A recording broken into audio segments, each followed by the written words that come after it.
दोस्तों, आज मैं आपको एक बूढ़ी खातून का इंटरव्यू सुनाने लगी हूँ जिन्होंने अपने शौहर के साथ 50 साल का अरसा पुरसुकून तरीके से हंसी खुशी गुजारा।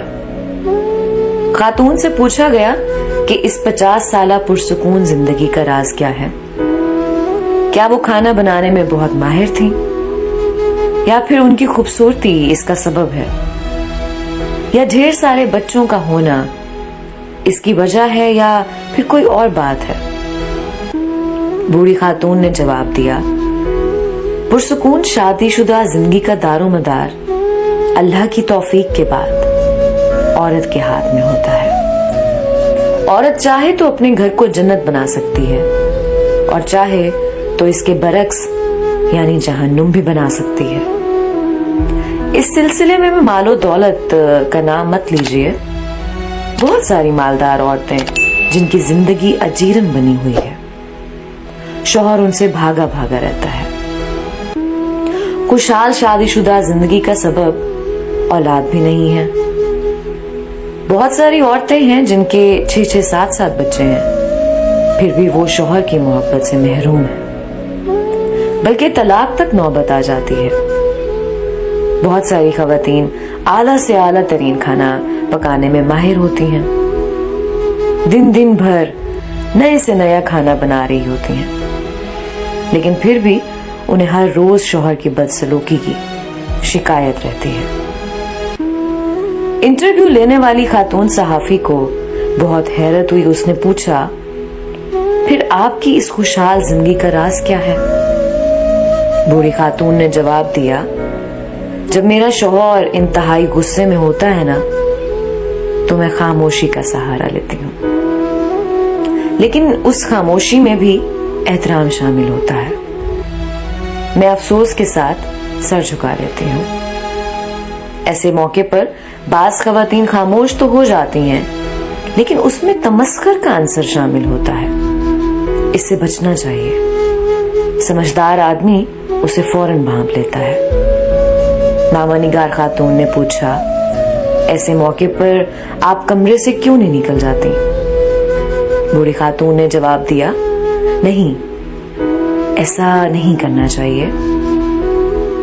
ऐसा करने से शौहर को ये लगेगा कि आप उससे जान छुड़ा रही हैं, उसकी कोई बात सुनना ही नहीं चाहती हैं। ऐसे मौके पर खामोश रहना चाहिए और जब तक वो पुरसुकून ना हो जाए उसकी किसी बात की मुखालफत नहीं करनी चाहिए।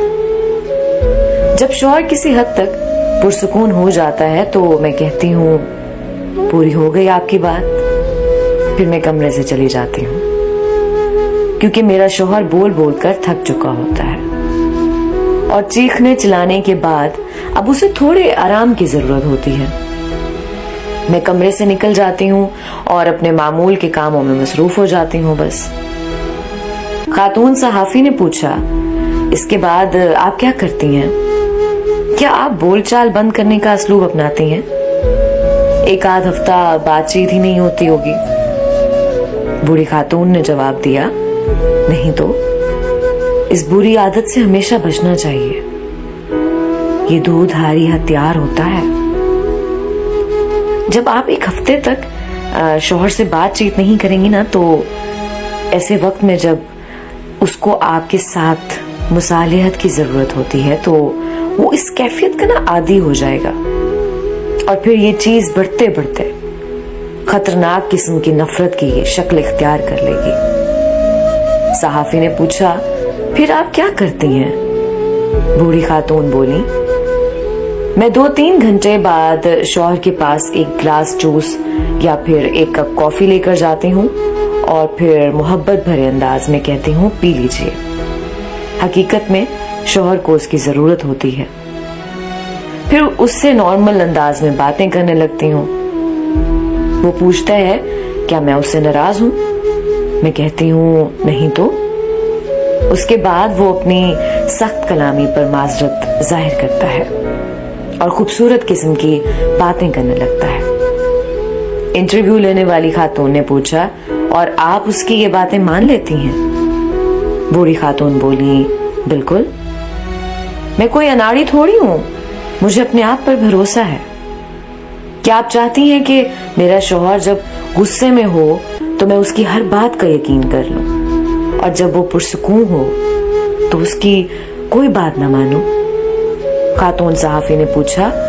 اور آپ کی عزت نفس یعنی سیلف ریسپیکٹ؟ بوڑھی خاتون بولی، پہلی بات تو یہ کہ میری عزت نفس اسی وقت ہے جب میرا شوہر مجھ سے راضی ہو اور ہماری شادی شدہ زندگی پرسکون ہو۔ دوسری بات یہ کہ شوہر بیوی کے درمیان عزت نفس کی کوئی چیز نہیں ہوتی۔